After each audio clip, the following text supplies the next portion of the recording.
Hello and welcome, my fellow nerds, back to Nerdian, or if you're brand new here, thank you so much for stopping by. I am Christian, and I'll be your host for the evening, and tonight, we are going to be planting some crops. As animals? Alright, let's get into it.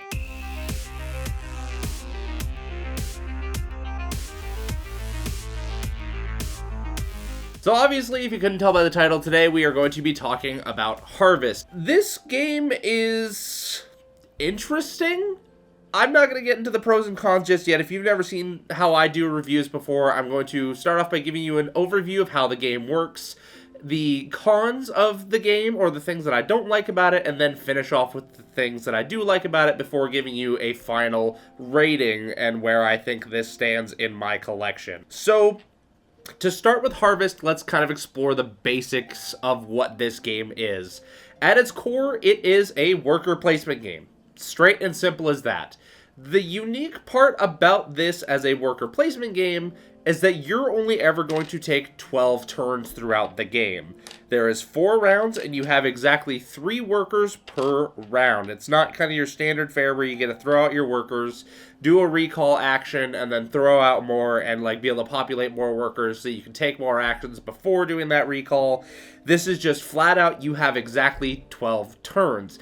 But that's not exactly true, and even if that were the case, those 12 turns can be fairly impactful, allowing you to take multiple actions at once.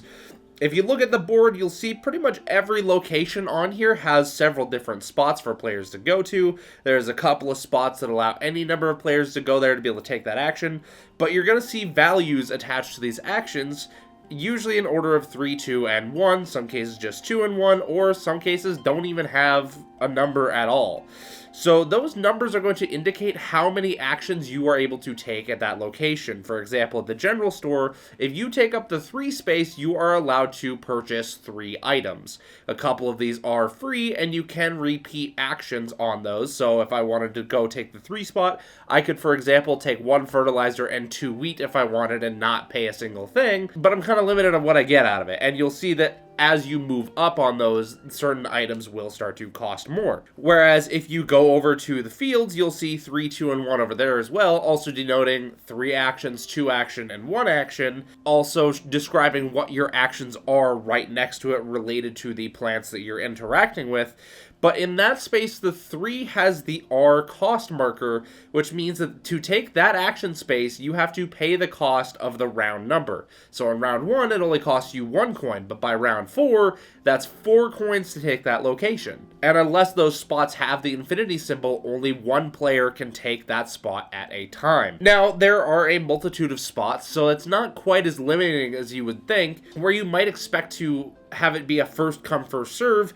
It does work like that, but also kind of not. There's so many opportunities to still do the things that you're looking to do. Like, for example, if I wanted to take the 2 field actions, I can just find another spot that has 2 field actions, because you have the farmer's market over here, which have spaces that are always rotating out each round to give you new available actions to do there. Or you can even just go to a different location and do something else entirely for the turn, and then swing back to the fields later, or vice versa. There are ways to make up those opportunities that you miss, but turn priority is still very important in this game, and the way that they manage it is kind of interesting. I do give it to it a little bit, and the way that I look at it is it almost feels like a cozy version of Arcs when it comes to turn order and some of the tightness of the gameplay. So turn order is determined by these sunrise tiles, which are going to have a value printed on them, as well as bonuses for coins and special abilities and whatnot. The one that I'm holding in my hand is an 8 tile that gives you 3 coins and a field action for free. These activate during the sunrise phase, which is just like the beginning of each round. Each round has 3 phases. You have the sunrise phase, the action phase, and then the cleanup phase, where you're getting set up for the next round. So during every sunrise phase, depending on what your value is, the lower the value the earlier on, but the less rewards you're going to get. So if I had an 8 and someone else had, say, A 5, they will get to go first in turn order, but they don't get as good of bonuses off of their sunrise tile as I do. So you're kind of picking whether you want to prioritize going first, or if you want to prioritize getting the better benefits off these sunrise tiles, and suffering the consequences of being later on in the turn order. At the start of the game, each player is randomly dealt one of these, and then once they all have that, you deal out 3 more to the table, and whoever has the lowest value of the ones that were dealt randomly gets to pick their first sunrise tile first. So the first one that you get just determines the order in which you get to pick your first round of sunrise tiles. Once you draft one, the next player gets to pull another tile off the top, so everybody will have 3 options to pick from. And then afterwards, whoever has the lowest value will be marked as the first player for the round. It rotates every round during this drafting phase. Whoever has the lowest value gets to draft the first tile next, and potentially keep taking the first turn repeatedly, but that's not always going to be the case because you only have 3 out at a time. You don't get your pick of the litter from all of these tiles. And of course, the ones that you just used the round prior will not be in rotation, so you're not going to be able to get the same thing. You're going to have to balance out and pick other things from time to time. So once the sunrise tiles have been picked, you will go to the main part of the sunrise phase, which is where you get all of your sunrise abilities. You will get those through these tiles, which will give you coins as well as either actions or like seeds or fertilizer or water, things that you're going to be managing throughout the game anyways, or you can get actions like clearing out your field, building a building, etc. There's a lot that goes on here. There's 10 total sunrise tiles, all with different actions and attributes to them to keep track of. So that's one of the sunrise actions. A lot of these characters will also have sunrise abilities. They will list that at the bottom of the card. This one, for example, does not. This just has a continuous ability that is just impacted as I'm playing the game, and I can use that whenever I need to. But for example, someone like the Gregarious Gatherer here, Remy the Deer, this one, every sunrise phase will allow you to gain the non-coin action on your sunrise tile again. So, for example, if I had the one that allows me to tear down my fields, and tear down my forest to make fields, I can take that action twice. It also has the alternate option of just gaining an extra coin instead. So if you don't really like the actions on your sunrise tile, but you need some more money to keep going, you can just take the extra coin and have an extra way to go there. But this only triggers during the sunrise phase. So far we have characters and sunrise tiles getting sunrise effects. Again, not all characters, but a few of them do. The last place that you get sunrise effects are these extra little tiles that are on your player board that are randomly distributed at the beginning of the game. The one that I got during the sunrise phase will allow me to either pay 1 coin to fill my water bucket, which is a general store action, or I gain 2 fertilizer, also a general store action, but the general store is weaker on that one. So basically, during the sunrise phase, I can gain resources according to what I plan to use for the turn and what I might need to get things that I want going. So that's the basics of the sunrise phase. It's really just gaining a lot of things as well as setting up turn order for the round. So it shouldn't take too long, maybe about like 5 minutes if you got a full group of 4. It's not too bad, ultimately speaking. The real meat of the game is when you are taking turns. But again, this is where I would argue that taking turns isn't necessarily the only time that you're doing something. When you're getting all your sunrise effects, that honestly kind of makes it feel like a turn in and of itself. So to be able to have that in combination with your 3 turns, it does kind of provide this fluid state where you pretty much always feel like you're doing something, even when it's not your turn, because you're calculating, you're preparing, and trying to figure out what your next move is going to be and how you're going to interact with the board depending on where people go. So it does also provide extra engagement there by making you watch other players, paying attention to the locations that they take, and knowing your available options for when your turn comes back around. So let's talk about the actual gameplay of this, what you're doing on your turns. So I've already mentioned the general store. That's where you can go to fill up your water bucket, get some fertilizer, or purchase some seeds. The seeds are kind of the key of the game, as obviously you're harvesting crops in a game called Harvest, who would have thunk, where you are going to take these seeds, you are going to use field actions to be able to plant them, spending fertilizer to do so. You can then tend them, which basically duplicates your crops, except in the case of blueberries, more on that in a second. So you tend them to get more crops, and then you can harvest them to get points, as well as additional money, and if you're harvesting wheat, you also get fertilizer to work with later. So when you're doing these, when you do the harvest, you do get 1 coin per crop type. So it incentivizes you slightly to do, or to try to get one of each crop at every harvest, but at the same time you look at the point values and you realize there's kind of a scaling difference there. Wheat is only worth a point and a fertilizer, but it also takes up 3 slots on your board. Strawberries are worth 1 point apiece, but when you tend them, you get 2 more out of it, effectively doubling what you have, but you can repeatedly tend it to just spam a bunch of strawberries and get a bunch of points that way. Then you move up to blueberries, which are worth 4 points apiece, not too bad, but again, we'll get into those in a second. And then at the top, you have the pumpkins, which are 6 point each. But to plant pumpkins, it takes 3 fertilizer and 3 water, whereas you go down to strawberries, it takes 1 fertilizer and 1 water to plant and tend respectively. So trying to figure out the path that you want to carve, everything really balances down in the end to a numbers game. It just depends on how you manage your resources and the count of everything that you have. So with the blueberries, when you plant a blueberry, you are actually only planting the bush, which gives you an immediate 2 points for doing so. But then when you tend blueberries, all you're doing is just taking a blueberry and placing it on top of that bush to then harvest the blueberry. The bush stays behind, you are only harvesting the berries themselves. So in total, blueberries do end up being 6 points, but you can't just spam tend them. You have to have a bush for each blueberry that you want to tend. So it is a little bit limiting in that factor, but they balance it out with giving you the 2 points for the bush as well. So that is the field action. That is going to be the primary way that you are scoring points throughout the game. And there is something I do want to talk about with points as we get a little bit later on this review, but just to let you know now that it is kind of a big deal in this game. So moving on from the fields, we're going to check out the workshop. So this has 3 different actions available here, and you'll notice with the action spaces, you have a 3, 2, and 1, but the 3 and 2 have do not equal signs. That just means that for each action that you take, it has to be different than the ones that you've already done. So if you take the 3 space, basically you have to do all 3 of those actions listed there. If you take the 2, you'd pick 2 of them to do, and 1, you only have to do 1, but you also get 2 coins to do it, because every location in the workshop does cost you money to perform.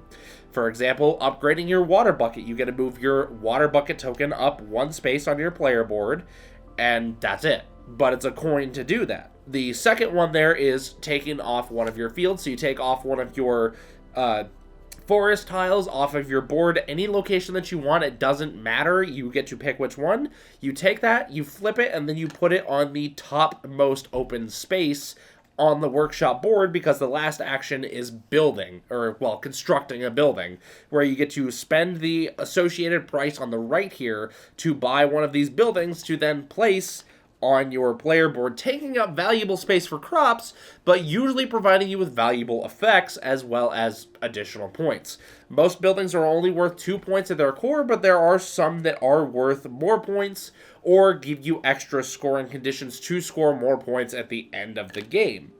That is pretty vital because this is not a very high scoring game. I think the most I've seen was maybe the low 60s, but it usually averages about high 40s to maybe low 50s. You don't really score a lot of points in this game. It's not like most where it's kind of a point salady. You get kind of that middle range where it's almost satisfying enough, but you still feel like you could have done more. So that's the workshop location. We've already talked about the farmer's market. Those just have revolving spaces each round. You take the space, you get everything that's shown on that location.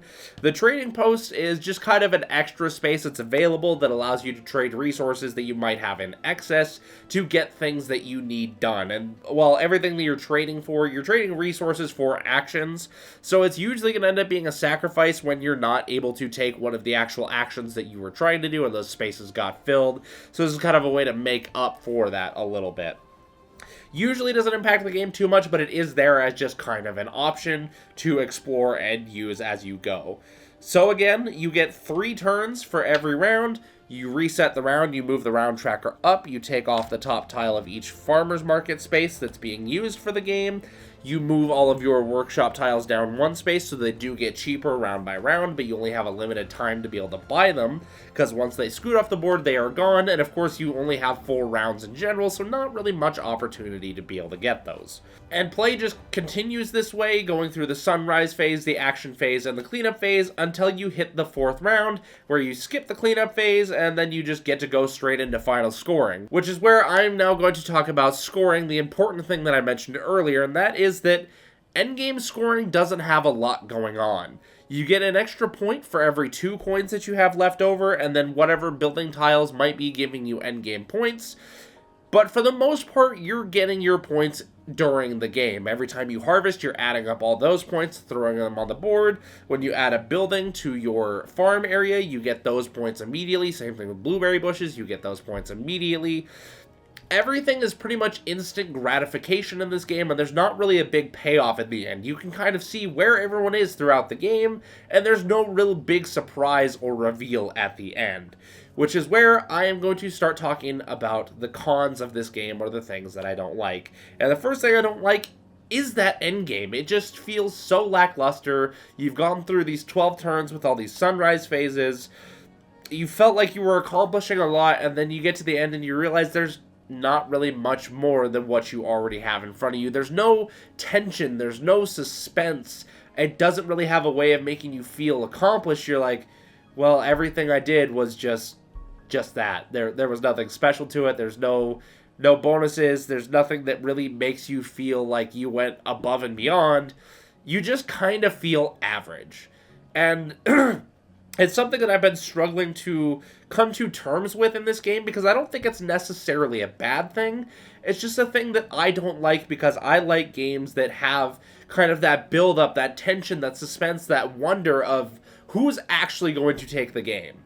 Yes, you can see points during a game, and you can see things starting to build up and make sense, but a lot of the games that I enjoy don't have that reveal until you're actually going through scoring, and scoring feels like a part of the game itself, whereas in this it's just kind of like, oh, well, here's a little pity point just because you didn't use everything. And like I said, I don't think it's really that bad of a way to go about it, because this is kind of supposed to be more of a cozy game with at least the theming and the art style of it, but the way that it plays, it feels like it's supposed to be more competitive, like you're chasing this thrill, you're chasing this high, and then it falls so flat. It's just such a stagnant, linear feeling throughout the whole thing. There's hardly ever any ups and downs, hardly ever any tension, and it's just very bizarre to me. Like I mentioned, everything just kind of feels so fluid and almost static, to a point where there is just not really any excitement to be brought up in this game, because, well, everything's just happening. You're watching it all, you're taking it all in, and there's nothing really to react to. You're like, yeah, that happened, cool. It's such a hard thing to explain, and ultimately, in the end, it kind of leads to this game being forgettable. I've already played this, I believe, a total of 4 times. I actually have to check, because I literally don't remember how often I've played this game. And just for proof, I am actually looking it up right now, because I don't know. I can't remember the amount of times that I have played Harvest. Yes, I have 4 plays of this game. 2 solo, 1 with my dad, and then 1 with both of my parents. I couldn't really tell you a single thing about any of those plays other than the player counts. Like, I don't remember who I played, I don't remember what I did, I don't remember what strategy I went for, because there are a couple of different kind of tactics you can go for in this game. Not really, it's more so just loose, tied off decisions, but ultimately you're all doing the exact same thing, and it just doesn't really feel like you're kind of tunnel visioned into what you're doing in this game, to the point that it's like, yeah, you can kind of vary from someone a little bit, but really, you're just doing the same thing with a slightly different flavor. It's like drinking water with lemon versus drinking water with lemon juice. I can't even think of something to compare it to, because it's just so bizarre to me how, like, a full experience, pretty much an hour game is about what I've averaged, how I could just completely blank it from my memory. I've even forgotten about it the same day. Like, I had a game day with my parents, and we were going through the list of games we played. We could not remember Harvest until I actually looked at my phone to see the games that we had logged that day. I was like, oh yeah, we played Harvest. Wow, it's really forgettable, isn't it? And that was just kind of how that went, and it's such a weird experience, and I know this isn't the case for a lot of people. I'm sure there's a lot of people that cherish this game, and I can't blame them for it. It's not a bad game. It has a good design to it. I just think there's some conflict in what it's trying to achieve. And that conflict is, I can't tell if it's trying to be a cozy game or if it's trying to be something that's uber competitive and super tight in the gameplay. I really don't know. I wish I could answer that, but I think I'm going to be pondering that one for a minute. If I ever figure it out, I'll let you guys know, but wow, it's kind of baffling. This is like the opposite of Ostia for me. I can't think about it because I don't know what to think about it. It's so jumbled, and like everything is organized and cohesive and it makes sense and it plays well. Is the sad part of it, is that the mechanisms are here. There is fun here. It just doesn't bring in the engagement. It has moments where you're like, oh cool, I did that, and it kind of feels like you took a pretty expansive turn and it feels really nice. And then you watch the player next to you do it right after you, and you're like, well, so I'm not doing anything special or creative, or I'm just doing the same thing as everyone else. And even though there is so much variability in this game, it really feels similar every time. The similarities between each play, you're pretty much taking the same actions almost in the same order each time. I've even tried going out of my way to do different things, and the game just kind of funnels me right back into doing that same thing. And I don't know. Again, for some people, that might be a good experience. I can see this being an okay game to bust out every once in a while, but it's definitely not something I'm going to play religiously. So, before I get too deep into ranting about how much I don't really care for this game, I will talk about the things that I do like, and then maybe we'll come back and give some finishing thoughts about what I don't like. So, the things that I do like about this game, again, I appreciate that it's very clean. Everything is well thought out in terms of gameplay. I just kind of wish there was a little bit more variety, but I do, again, appreciate the cleanliness of the play, how simple it is for having exactly 12 turns. There are some moments of analysis paralysis, but overall it keeps it fairly snappy and not too crazy because, again, while other players are playing, you're thinking about what you're going to do, and all you're doing is just placing a single wheelbarrow and taking those actions. Or if you have the Animeeples, you're placing an animal meeple. Not really sure why that ties into the theme, but it's here. But yeah, the gameplay overall feels smooth. I appreciate the variability of it. It does just kind of...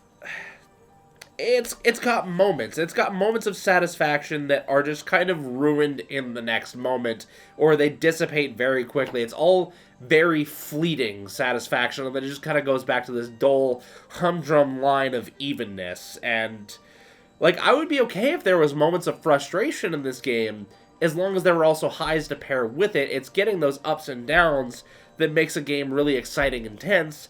And this one just really feels very flat, very linear. It doesn't provoke a lot of emotion, and I don't know what that is about it. So, for my final thoughts, I would give this, like, maybe a 6 out of 10, to be honest. Like, it's a decent game. It's got a place. I'm sure there's plenty of people that absolutely love it. I just wish that they could have solved the issue, the conflict of this game, its identity crisis, between wanting to be a cozy Arx or a competitive Maple Valley or something. Like, there's too much going on here that just contradicts itself. Do you want to be a competitive game, or do you want to be a cozy game? And that is where I am struggling to find the line, and maybe it's okay to be a little bit of both. I can understand that. To me, it just feels like the push and the pull of those ideas clashes too much and really just creates this flat, neutral state that doesn't give me anything. I don't know what it is about it, but this is the least favorite of my games that I've reviewed so far. I will probably review more later on that I don't care for less than this. But out of the ones that I have reviewed thus far, this is definitely my least favorite. And I figured it was fair to share some thoughts with you guys on that, because I've only been giving you games that I absolutely love and can really say not a lot bad about at all. I think the lowest I've given up until now was like a 9 out of 10 on a game. So to drop this far is a bit rough. I am usually very kind on games because I appreciate the effort that's been put into making them. I appreciate the ideas that are behind them and the thought and imagery and everything about games. I just love board games in general, but when one falls kind of flat like this, it is a bit harder for me to appreciate. And again, I can still love and adore this game. I still think it's fine. It's currently on my A tier shelf. It's probably going to get bumped down to B as I play it more. It's not that this is a bad game. It just feels lackluster. It feels like there's a piece missing or just too much that's attacking each other and not resolving that conflict. So until I see that happen, maybe I'll get the expansion at some point and see if that changes anything, but I'm not quite sure that it will, because it feels like it's something that's baked into the core of this game.